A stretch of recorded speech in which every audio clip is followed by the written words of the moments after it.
조국 전 대표 명청조 시대잖아요. 이제 조국 전 대표 얘기를 해보겠습니다. 오늘 당에 아마 복귀를 할 것 같아요. 그 전에도 SNS 열심히 하시고 본인 유튜브 하시고 하는데 복당이 완료되면 앞으로 더 공개적으로 대놓고 행보를 할 것 같은데 어떻게 예상을 하십니까? 근데 뭐 복당 되나 안 되나 이분은 하루에 하나씩 SNS를 꼭 맞죠. 하셔야 되는 걸로 유명한 예. 정치인이잖아요. 그거는 뭐 안 하면은 막 못 견디는 그런 건가요? 손에 가시가 제가 돈다고. SNS를 안 해가지고 잘 모르겠는데 근데 아무튼 가시가 돋칠 조국 전 대표의 SNS가 참 어려운 처지의 보수 정당 국민의힘에게는 한 줄기 희망 같은 거죠. 나오시자마자 된장찌개로 역시 진보 정치인들은 위선적이다. 예. 이렇게 뭐 미슐랭 한우 드셔놓고 된장찌개 올리는 거 이게 참 범인의 생각으로는 하기 힘든 일이거든요. 근데 소고기 안 먹었다는 말은 안 했다. 또 이렇게 또 감싸주는 분들이 있던데요. 그거를 조국 혁신당 당대표 대행이 인터뷰에서 아니 된장찌개만 먹었다는 건 아니지 않냐 이런 답변을 하는 것도 그거는 네. 그냥 공당의 막내 부대변인도 안 할 만한 정무적 발언이거든요. 네. 아무튼 조국 전 대표가 사면돼서 이렇게 멀쩡하게 돌아다니는 게 공정의 관점에서 옳지 않고 속이 부글부글 끓는 일이지만 보수 정치인들이 봤을 때는 정무적인 측면에서는 참 어렵고 지금 지리멸렬한 보수 진영의 한 줄기 희망이다. 희망이다. 이분이 SNS를 끊겠습니까? 계속 할 거예요. 뭐 유튜브도 한다고 하니까. 네, 뭐 조국 TV도 한다고 해요. 네. 그러니까 그 조국 TV가 미슐랭 맛집 투어면 저도 참 즐겁게 구독하고 볼 것 같은데 이런 된장찌개 논란처럼 뭔가 위선적이고 뭔가 이미지 메이킹 하려다가 실패하는 일들이 계속 나올 거거든요. 네. 그러니까 이 된장찌개 논란에서도 뭐가 문제인지 아직 잘 파악을 못 하는 것 같아요.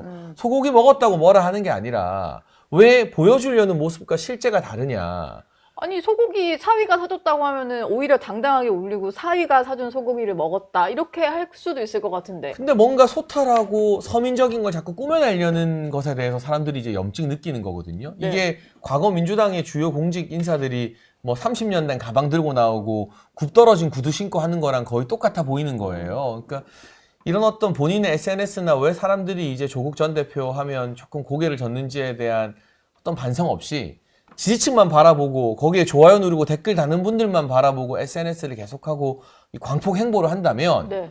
이 사면 후유증이 사면 하나로 끝나는 게 아니라 내년 재보궐선거와 지방선거까지 출마도 하신다잖아요. 출마한다 그랬죠. 계속 이재명 정부와 민주당에도 악재가 되죠. 어느 누구도 조국 전 대표를 야권으로 보지 않습니다. 예. 여권으로 보고 민주당 계열의 정치인으로 보기 때문이죠. 어디를 나갈지도 좀 궁금한데 아무래도 이제 지방선거보다는 보궐선거를 얘기하는 사람들이 당내에도 많은 것 같아요. 그러다 보니까 가장 유력한 게 인천 계양을 아니면 강훈식 비서실장 지역구였던 충남 아산을 정도가 아닐까 싶어요. 저도 다른 방송에서 개항을 말씀드리기는 했어요. 왜냐하면 예. 친문 출신으로서 이재명 대통령의 지지세를 포섭하면 그 다음 이제 대통령 대권을 꿈꾸기에 좋다라는 측면에서 개항을 얘기를 했는데 좀 생각이 달라졌습니다. 그 호남으로 가지 않을까라는 생각도. 호남 예, 물론 아직 보궐선거 어떤 자리가 나온 것은 아닌데, 나올 가능성이 좀 그러니까 있나요? 지방선거 예. 다다르면 꼭 광역단체장으로 이제 도전을 하는 국회의원들이 분명 있을 거기 때문에 빈자리가 좀 나올 거라고 보고, 네. 지난 봄에 담양군수 그 재선거가 났잖아요. 거기서 민주당을 압도하고 조국혁신당이 담양군수에 당선이 됐습니다. 그리고 지난 총선에서도 이제 새로운 구호가 나왔잖아요. 지민비조라고 해서 지역구는 민주당, 뭐 비례대표는 조국혁신당. 그래서 호남에서 제가 알고 있기로는 광주에서 비례대표 득표율이 한 47%를 넘어갔고요. 전남에서도 45%를 넘어간 걸로 알고 있습니다. 그러니까 지금 이미 지역구 선거에서 혹은 지지세가 호남에서 입증이 됐기 때문에, 그리고 네. 또 조국 대표가 부산 출신이다 보니까 부산 출신의 호남 정치인이라는 서사까지 완성될 수 있기 때문에 지역구에서 한번 입증이 됐고 비례대표 득표율도 받았고 또 부산 출신의 호남 정치인이라는 그 타이틀로도 좋은 정치적 서사가 될 수 있을 것 같아서 제가 만약에 조국 대표는 호남에서 도전할 수 있겠다는 생각이 듭니다. 호남에서 도전할 수 있다. 박상수 대변인 보시기에는요? 제가 아까 말씀드린 그 네. 이재명 대통령의 다음 수가 뭘까를 생각을 해보면 저는 이제 그 생각을 하는 거예요. 그러니까 이제 뭐냐면 이재명 대통령이 정청래 대표의 어찌 보면 폭주를 견제할 수 있는 다음 수라고 네. 한다면 조국 혁신당과의 합당이 아닐까. 합당. 합당. 왜냐하면 이게 합당을 하게 되면 이게 조국혁신당이 12석이기 때문에 흡수통합하기 조금 힘들어요. 네. 그래서 당대당 통합을 해야 되는데 당대당 통합을 하면 전례가 정청래 조국 공동대표로 가게 됩니다. 그렇게 되면 내년 지방선거를 앞두고 조국혁신당이 당내에 들어와서 지분을 확보하게 되고 그 과정에서 정청래 대표에 대해서 자연스러운 견제가 이루어지게 되거든요. 네. 그래서 이렇게 되게 되면 저는 조국 대표가 서울시장이나 부산시장에 나올 수도 있다. 합당 후 서울시장이나 부산시장에. 합당을 하게 되면 예. 근데 지금 황운하 원내대표나 조국 전 대표조차도 합당에 대해서는 선을 긋고 있잖아요. 그건 뭐 모르죠. 그러니까 왜 그러냐면은 사실 조국 대표를 이번에 사면하는 것도 그런 전례가 없어서 첫 번째 사면을 벌써부터 할까 했는데 진짜 해버렸거든요. 네. 근데 그게 제가 생각하기에는 그래요. 박찬대 대표가 만약에 원내대표가 당대표가 됐으면 이렇게 서두르지 않았을 것 같아요. 네, 근데 정청래 당대표가 되고 이재명 대통령의 당에 대한 장악력이 줄어들면서 조국이라는 카드를 꺼내 든 것 같거든요, 지금. 그래서 견제용이다. 견제용으로 들어온 것 같아서 예. 합당이 될 가능성이 저는 아예 없진 않은 것 같다. 그리고 그러면 이제 그렇게 될 것 같고 합당이 안 되면 그때는 이제 국회의원 저는 보궐선거 출마라고 봅니다. 예. 합당이 안 되면. 근데 국회의원 하고 싶어 하실 것 같아요. 뭐 한번 이제 본인이 실제로 국회의원이 됐었으니까 다시 원내 진입을 좀. 근데 왜냐하면 서울시장이 사실은 대선 가도로 가는 직행 루트이기도 하고 어마어마하게 중요하고 큰 자리지만 네. 국회의원보다 더 되기 어렵죠. 근데 중앙 정치를 할 수 있는 자리는 아니거든요. 맞지. 그렇죠. 행정을 해야 돼요. 근데 우리 조국 전 대표님은 SNS 하느라 바쁘잖아요. 네. 그러니까 행정을 맡으면 SNS 할 시간에 막 여기저기 서울시에 싱크홀 터진 것도 보러 가야 되고 부동산 재건축 대책도 봐야 되고 막 이동하면서 하면 되잖아. 아니 할 일이 네. 많아요. 네. 생각보다 진짜로. 근데 국회의원은 사실은 국감이나 뭐 대정부실이 아니면 저도 뭐 국회의원도 옆에서 많이 봤지만 은근히 많이 놉니다. 네. 그러면서 이제 뭐 많이 정치권에 대해서 뭐 이런저런 이야기를 많이 하고. 본회의장에서 주식 거래하고. 그 본회의장에서 뭐 이상한 거 보고 주식 거래도 하고 뭐 상임위 중에 코인도 하는 분이 지금 대통령실 비서관으로도 가 있잖아요. 예. 김남국 전 의원 같은 네. 경우는. 그러니까 이제 조 전 대표가 본회의장에서 SNS 하고 뭐 국회에서 인증샷 찍고 올리고 이런 거 포기 못할 뿐이기 때문에 네. 그분의 그 성향을 봤을 네, 때. 성향을 봤을 때 어. 계속 또 중앙 정치에서 메시지 던지고 막 관심 받고 해야 되는 걸 봤을 때는 예. 국회의원으로 입성해서 언론에 계속 노출되는 걸 훨씬 더 개인이 선호하는 게 근데 좋죠. 한편으로는 최근에 이제 국회의원 선거 안 나가려고 하고 단체장들을 많이 나가려고 하는 건 이재명 대통령의 모델이 이제 많은 분들한테 좀 회자가 되고 있는 거죠. 성공 모델로. 네, 그러니까 기초단체장부터 시작해서 광역단체장 넘어서 대통령까지. 그러니까 행정 경험을 쌓고 그 스택으로 이제 대통령까지 도전하겠다라는 분들이 좀 속속 나오고 있어서 또 어떻게 될지 모르겠는데. 네. 2026년 지방선거가 그 타이밍이 있어요. 2030년 대선이랑 딱 맞아요. 4년 임기 끝나면 이렇게 바로 나갈 수가 있는. 그러니까 이게 중도 사퇴를 안 해도 되는 굉장히 독특한 지방선거입니다. 요 2026년 지방선거가.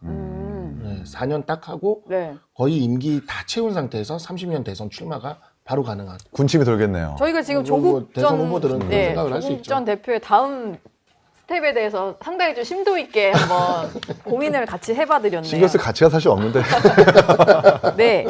국민의힘 전당대회 결과가 내일 나오니까 이 얘기도 좀 해보겠습니다.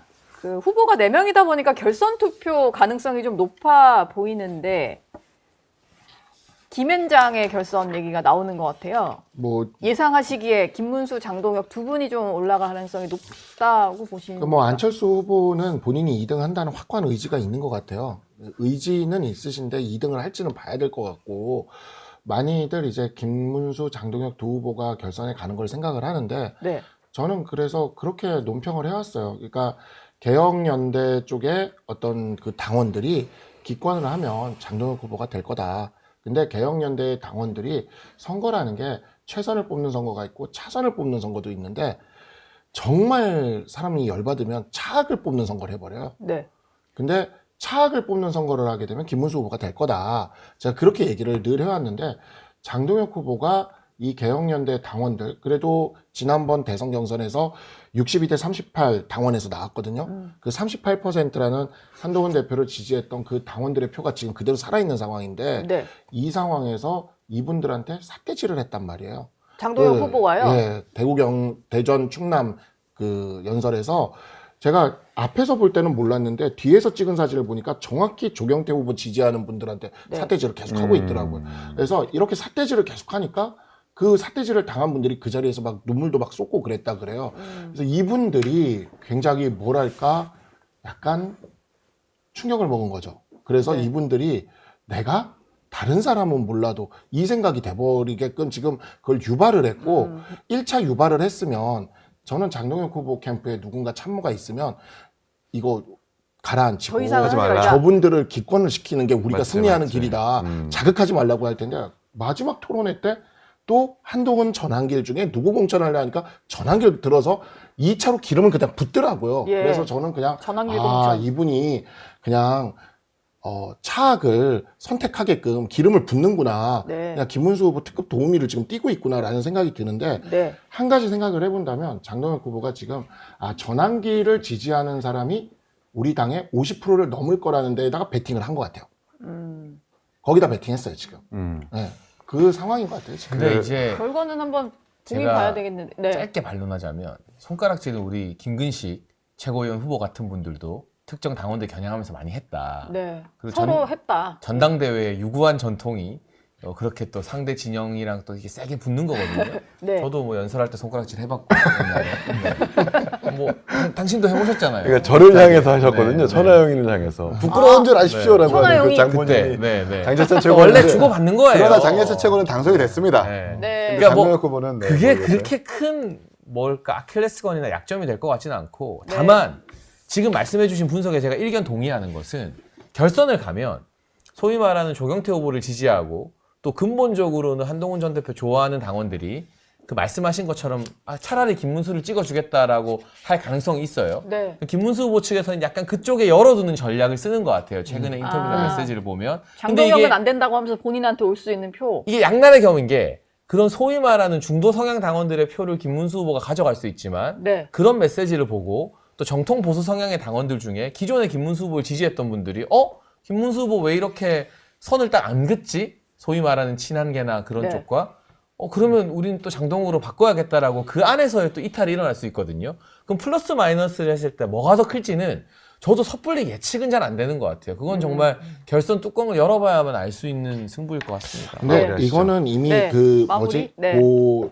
장동혁 후보 교체 장동혁 이제 마무리라고 써주셔가지고. 요것만 한마디만 할게요. 예. 김문수 후보 교체 때 그때 두 세력이 결합하면 누가 이기는지는 이미 우리는 봤어요. 이미 답을 봤어요. 김문수 네. 후보, 한덕수 후보 교체 때. 네. 그래서 장동혁 후보는 기권 전략으로 가시는 게 그나마 방법일 텐데 어제 문자 투표는 다 끝나서. 마지막으로 짧게 한 말씀 드리면 안철수 의원님 화이팅 하십시오. 네, 유일하게 복당은 이준석 하겠다. 복당은 이준석 하겠다. 진짜. 여기까지 하겠습니다. 알겠습니다. 세 분 말씀 마무리하겠습니다. 고맙습니다. 감사합니다. 고맙습니다. 저희 영상 많이 시청해 주시고요. 좋아요, 구독, 댓글, 알림 설정 꼭 부탁드리겠습니다.